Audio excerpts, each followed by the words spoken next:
When a relationship suffers because there's been an affair, there are two things that are very necessary in order to get the relationship possibly in the direction of healing.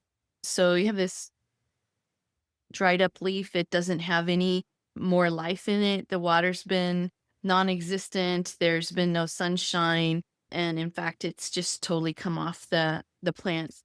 But I have here the resuscitated plant. This is the one where I've provided the plant with water. I've put it out near the sun. And now what's happening is I'm getting some of these sprouting vines that are starting here. So the leaves are starting to come out. And so this is the way I look at relationships. And if you are trying to figure out, like, how do you restart the plant? It's a very similar question that you might have as far as how do you heal the relationship. My name is Cheryl Camarillo. I'm a licensed clinical social worker, and I've been working in this field for over 30 years, and most recently, very specifically with some specialized training in sex addiction therapy. I help the partners with betrayal trauma, and then help the person that has the problematic sexual behavior. And this is a personal mission of mine. I am just determined that if someone is believing that their relationship needs to continue and both members are committed, then I want to be the person that provides the tools, gives the information and the knowledge. And because I don't feel like there's enough of those people out there. So, as a therapist, I'm going to reveal two things that I believe are important. The first one is actually the truthfulness part. Part of being able to continue to act out or to have a relationship or to use adult video types of things online, it requires that there's a level of secretiveness. And a good example of secretiveness is all of the things that have to be hidden or all of the behaviors that need to be done in order to maintain a facade of everything is good in this relationship and I'm 100% dedicated to this relationship. And all the while, there's other things going on, such as texting and phone calls and leaving leaving for work early or taking extended lunch breaks to go and be with another person or stopping by in massage parlors to pay for services there other than massages. It's that need to keep your life separate. So it's like the person that has the problems sexual behavior, they actually have two different parts of themselves. There's the part that has all the secrets, there's the part that they're determined to hold all the information so that they can continue to act out. And then there's this other part that's like good, old-fashioned, reliable partner that is very invested in the family and in the relationship. At least that's the way it looks from the outside. And it's just all of a sudden, though, one day things change when you leave your phone out and a text message comes through and your partner happens to pick up the phone and notice it. Or maybe you left your phone out and you could be observed like running as fast as you can to try to grab that phone before your partner actually picked it up to tell you, hey, I got your phone here. Maybe it's that, your partner's noticed on Life 360, why are you in another part of town when you're supposed to be at work? I thought. So there's just a variety of things or different situations that a partner just totally doesn't notice on some levels on the surface, but underneath, for a lot of partners, there's this sensation or this feeling for some women or men that something doesn't seem to be balanced very well. And I like to look at that piece and look at how do you rebuild that trust. And it's going to take the truthfulness piece. There's this thing called truthfulness based on transparency or on translucency.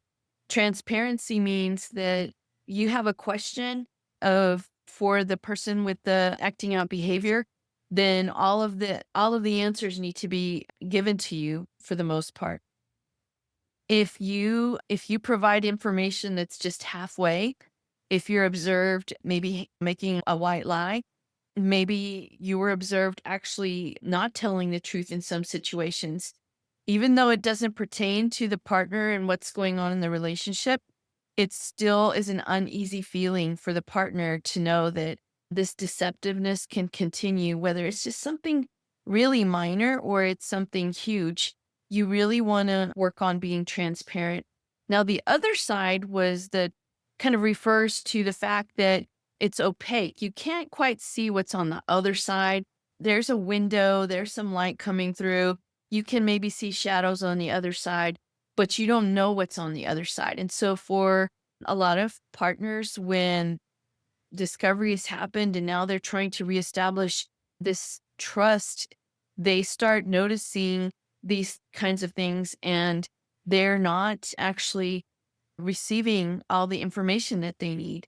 If you told your partner that you were going to the store and yet you were meeting an affair partner at a restaurant to have dinner, or if you decided that you were going to go on a work trip, the work trip was real, but the other part of that work trip was that you were going to meet up with your affair partner. Those are examples of where translucency has happened in the past. So now when your partner asks you a question and she already knows the answer to it and you don't give the full amount of information, then it's just really damaging and it's emphasizing manipulation is continuing here and I don't feel safe and I feel angry or I feel very sad. That's what you need to look out for. The opposite of truthfulness is manipulation and lies and secrets. And trying to be above board and fully authentic, meaning you are who you are, what is what you get, that type of interaction is important. And so I want you to just think a little bit more about how you don't show up consistently in the relationship with truthfulness. Now, there is one more I ideal, important piece for helping a relationship rebuild trust. And that's going to have to do with listening. If you cheated and you had all this information and you didn't share it with your partner, now they have this sense that, that when they say things like, I think there's something wrong, and you say, no, there's not. I love you and I'm 100% in this marriage. And yet on the other side of the coin, it's he's running off and he's doing other things. To be able to share her feelings with her partner, say she's not feeling comfortable and she's triggered, it's real important for women to be able to get those things out of their head so that they don't sit and fester. There's this situation where the prefrontal cortex is the thinking part of the brain, and a lot of women can get stuck in just thinking about the same thing over and over again. And it's exhausting, it's causing a lot of confusion, and it makes you not only feel unworthy in the relationship or ignored or hurt, but it's extremely difficult to feel any kind of self-worth, self-esteem, self-confidence. So those are the two things that I highly recommend people focus on when they're in relationships and they're trying to recover from an affair or trying to recover from pornography use, which for a lot of people is considered cheating because you're fantasizing about others rather than focusing in on the sexual connection between yourself and your partner. That's where that intimacy comes in. So, if you have a relationship that seems to have withered away, the question is, do you have anything that you can do to try to revive the plant? For this, it's water, it's sunlight. For the relationship, it's truthfulness and it's listening. So I hope that gave you one small part of the healing process for when relationships have been impacted by things like this. If you feel like you need more information, please consider going to my website. I have it listed below. I do have a free webinar that you can sign up for that has 3 different parts that talk about what betrayal trauma is. So this is the partner that's experienced the impact of a cheating partner. It's also not only the definition, but it also talks about suggested interventions, and it also talks about ways for a partner to start healing. So it's usually includes having some kind of self-care plan.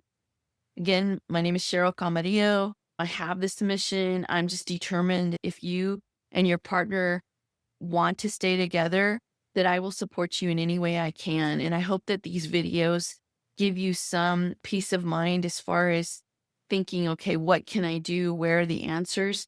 So much information out there, but I hope that this one small piece is going to be enough. So, truthfulness and listening. Thank you.